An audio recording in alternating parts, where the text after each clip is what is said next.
नमस्कार दोस्तों। आज अगले टॉपिक में आप अरब सागरीय अपवाह तंत्र पढ़ रहे थे और एक अगली नदी आपके सामने उपस्थित है, माही नदी। एग्जाम की दृष्टि से महत्वपूर्ण है।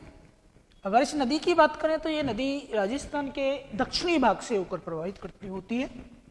और दक्षिणी भाग की अगर हम बात करें राजस्थान में, तो दक्षिणी भाग जो है हमारा वो उदयपुर संभाग में है। और उदयपुर संभाग में सबसे नीचे जो जिला आएगा आपके वो है बांसवाड़ा,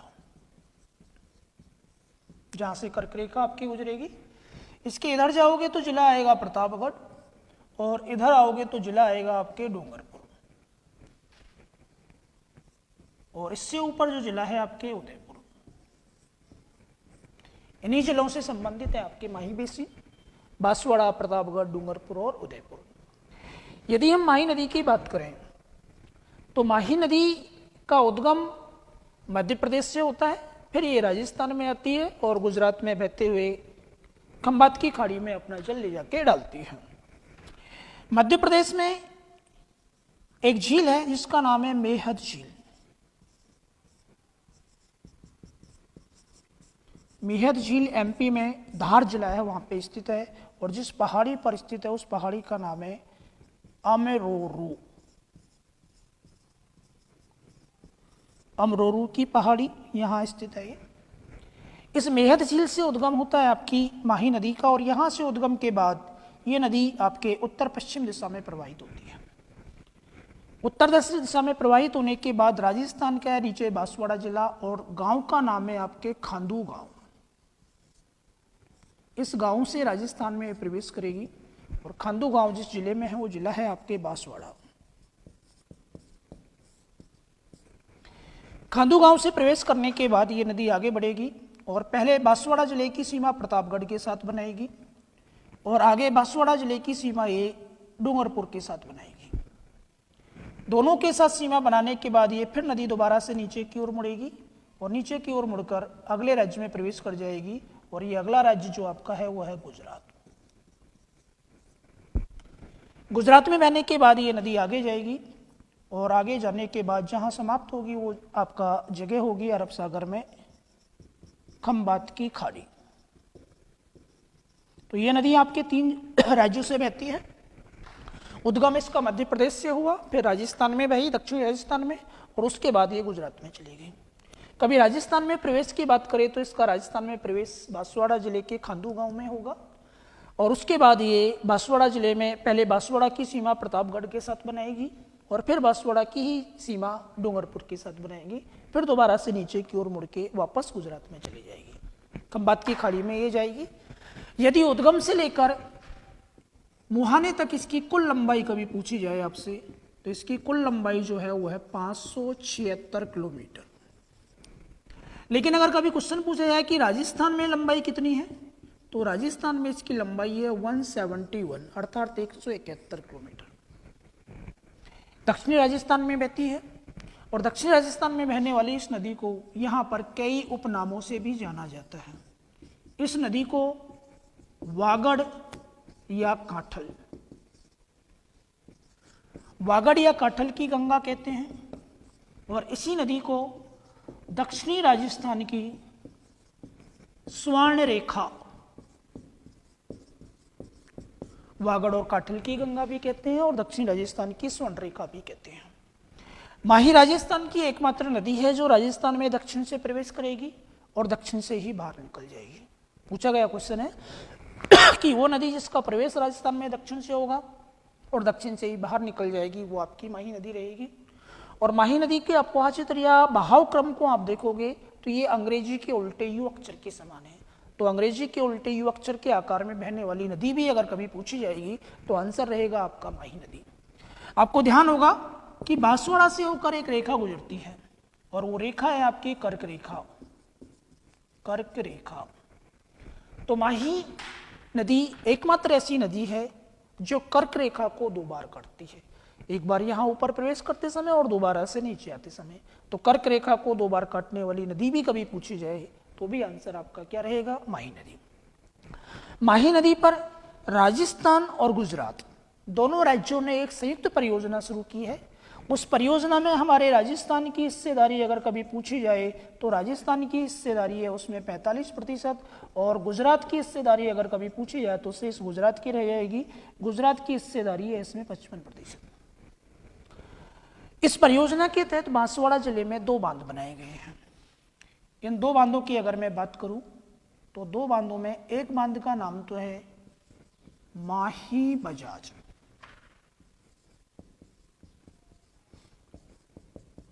माही बजाज सागर बांध, और दूसरे बांध का नाम है कागदी पिक अप बांध। माही बजाज सागर बांध और कागदी पिकअप बांध दोनों माही नदी पर हैं। और कभी जिला पूछा जाए कि ये दोनों किस जिले में स्थित हैं तो जिला जो आपके रहेगा वो बांसवाड़ा रहेगा, बांसवाड़ा जिले में स्थित है। गुजरात में जैसे ही प्रवेश करेगी तो यहां भी इस पर एक बांध बनाया गया है गुजरात में, और उस बांध का नाम है कडाना बांध। तो माही परियोजना में 2 राज्य शामिल हैं, राजस्थान और गुजरात। राजस्थान की हिस्सेदारी आपको याद रखनी है कि 45 है और गुजरात की 55% है। 2 बांध बांसवाड़ा में जो थे उनके माही बजाज सागर और कागदी पिकअप हैं, और गुजरात में जो बांध बनाया गया उस बांध का नाम है कडाना बांध। राजस्थान में इस नदी में बहुत सारी सहायक नदियां भी आपकी मिलती हैं, और इसकी सहायक नदियों की अगर हम बात करें, सहायक नदियों की अगर हम बात करें तो इसकी जो सहायक नदियां हैं वो ये हैं: सोन, जाखम, अनास, हरण, चाप, मोरेन और एराव। ये आपकी सभी जो है माही की सहायक नदियां हैं। इन सहायक नदियों की हम बात करें तो सबसे प्रमुख सहायक नदी जो है वो सोम नदी है, और सोम नदी का उद्गम उदयपुर में होता है। जगह है आपके बीछा मेड़ा की पहाड़ी। उद्गम पूछा जा सकता है आपसे, बीछा मेड़ा की पहाड़ी से होता है।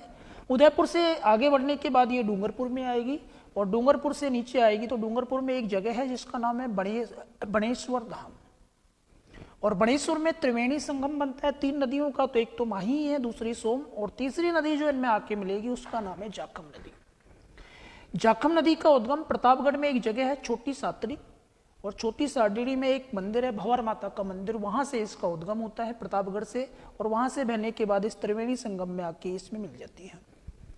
सोम जो नदी है, इस सोम नदी पर 2 परियोजनाएं बनाई गई हैं। एक परियोजना उदयपुर जिले में है और दूसरी परियोजना डूंगरपुर जिले में है। याद रखना है, कई बार पूछी जाती है।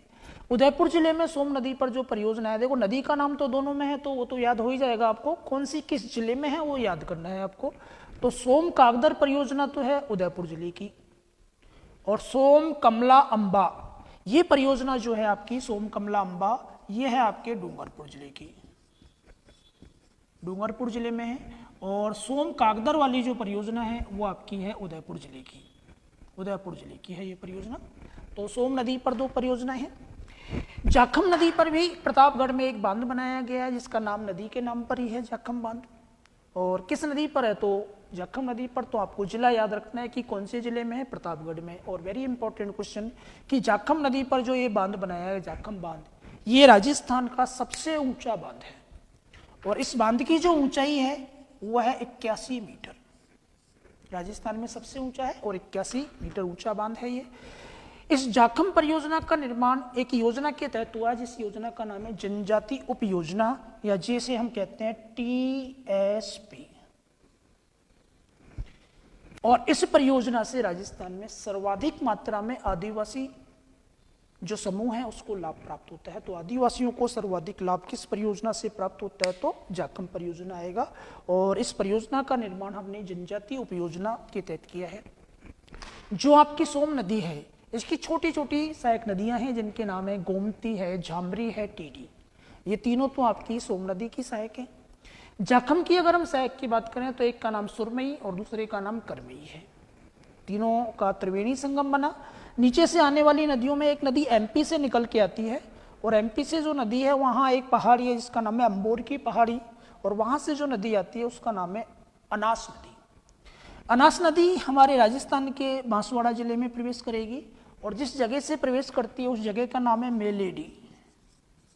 मेलेडी गांव से प्रवेश करती है, और बांसवाड़ा जिले में ही ये अपना जल बनास नदी में डाल देती है। अन्य छोटी सहायक नदियों की बात करें तो एक डूंगरपुर से निकल के आती है जिसका नाम मोरेन नदी है। एक नदी प्रतापगढ़ से और आती है जो एराव है, और बांसवाड़ा से निकलती है, उसका नाम है चाप नदी। तो ये सोम, जाखम, मोरेन, अनास, चाप, एराव, ये सभी आपकी बनास की सहायक नदियाँ, माही की सहायक नदियाँ होंगी। और इन सभी के जल के साथ हमारी माही नदी जो जाएगी वो खंबात की खाड़ी में अपना जल ले जाके समाप्त करेगी। इसके किनारे, माही नदी के किनारे कई बार पूछा जा सकता है कि दाऊदी बोहरा संप्रदाय है एक, उसकी प्रधान पीठ है जो गलियाकोट में है डूंगरपुर में, तो वो भी माही नदी के किनारे है। और इसके अलावा जो एक सैयद फखरुद्दीन की मजार जो है वो भी डूंगरपुर में इस नदी के किनारे स्थित है। तो ये जो आपकी थी माही नदी, इसका आप स्क्रीनशॉट ले लें, लगभग सारे क्वेश्चंस आपके बोर्ड में इसी से हल हो जाएंगे। एक छोटी सी नदी और है, उसकी चर्चा करेंगे, लेकिन पहले आप इसको एक बार स्क्रीनशॉट लेके अपने पास सुरक्षित रख लें। अंतिम नदी जो आपके अरब सागर में जाएगी वो आपकी साबरमती है। साबरमती की हम बात करें तो साबरमती का उद्गम होता है आपके राजस्थान में, एक जगह है गोगुंदा की पहाड़ी, यहां से इसका उद्गम होता है।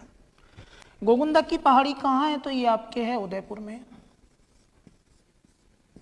और उदयपुर में गोगुंदा की पहाड़ी पर एक गांव है जिसका नाम है पदराला, पदराला गांव, यहां से इस नदी का उद्गम होता है। उदयपुर जिला, पदराला गांव, गोगुंदा की पहाड़ी। यहां से उद्गम के बाद ये उदयपुर जिले में बहने के बाद डायरेक्ट प्रवेश कर जाएगी आपके गुजरात में। राजस्थान में इसकी कभी लंबाई पूछी जाए तो 45 से 50 किलोमीटर के आसपास है। जो अकेला जिला आपके रहेगा वो उदयपुर, और उसके बाद ये गुजरात में जाएगी, और गुजरात में बहने के बाद अपना जल ये ले जाके समाप्त करेगी। वो जगह है आपकी खंबात की खाड़ी।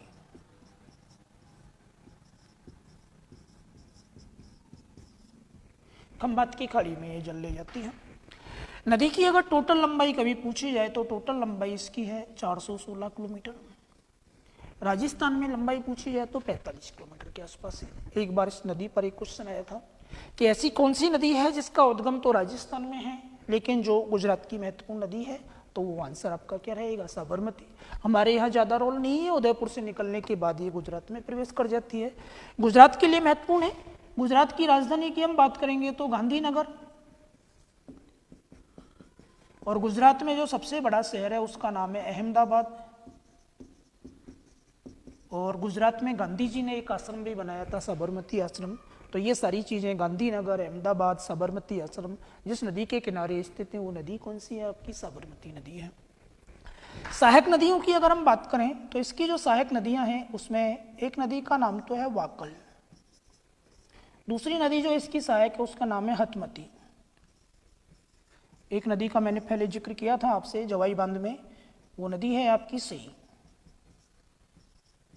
वाकल, हथमती, सेही। इसके अलावा मेसवा, माजम, मेसवा, माजम, वेतरक और नाडी, ये इसकी सहायक नदी है। लेकिन आपको याद फोकस 3 पे ही करना है, वाकल, हथमती और सेही। इसके अलावा मेसवा, माजम, वेतरक और नाडी भी इसकी सहायक नदियां हैं। बाकी इसमें से कुछ ऐसा पूछा जाता नहीं है। इतना याद रखना है कि उद्गम इसका उदयपुर से होता है। उद्गम राजस्थान में है लेकिन गुजरात की महत्वपूर्ण नदी है। गुजरात में गांधीनगर, अहमदाबाद और साबरमती आश्रम इस नदी के किनारे हैं। टोटल लंबाई इसकी 416, और राजस्थान में लंबाई कभी पूछी नहीं जाती है वैसे, लेकिन 45 किलोमीटर है। नदी जल कहाँ ले जाती है, तो ये नदी अपना जल समाप्त करती है इस खाड़ी में, जिसको आप कौन सी खाड़ी कहते हो, खंबात की खाड़ी। सहायक नदियों की बात करें तो वाकल, हथमती और सेही, वेरी इंपॉर्टेंट, आपको याद रखनी है। अन्य सहायक नदियों में बात करेंगे तो आपकी मेसवा हो जाएगी, माजम हो जाएगी, वेतरक हो जाएगी, नाडी। सही नदी पे मैंने क्वेश्चन बता ही दिया था आपको कि उदयपुर जिले की सही नदी से एक सुरंग निकाल के हम पानी ले गए थे इस बांध तक। कौन से बांध तक, जवाई बांध तक। तो उदयपुर की सही नदी का पानी सुरंग के द्वारा जवाई बांध तक ले जाया गया है, क्योंकि उसमें पानी की आपूर्ति बढ़ानी थी। तो ये आपकी होती है अरब सागरीय अपोहा तंत्र। आंतरिक अपोहा तंत्र खत्म हो गया आपका, और अरब सागरीय अपोहा तंत्र। अगले वीडियो में हम बंगाल की खाड़ी के अपोहा तंत्र की बात करेंगे।